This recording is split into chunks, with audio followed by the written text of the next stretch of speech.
Question 17. If we have three vectors a, b, c, then find a unit vector perpendicular to both of the vectors a minus b and c minus b.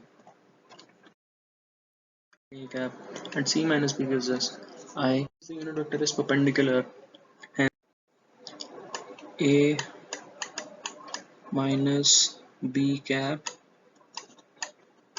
into c minus b cap upon mod of a minus b cap to mod of c into d cap. So here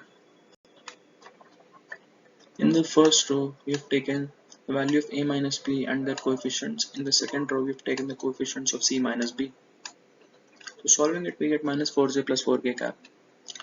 Now here in the numerator we solved here above, so we got minus 4j plus 4k cap plus 4j cap. Here in the denominator we get the root minus 4 square plus under root 4 square. So here the value is minus 4j plus 4k upon under root 32. Now this under root 32 can be written as 4 root 2.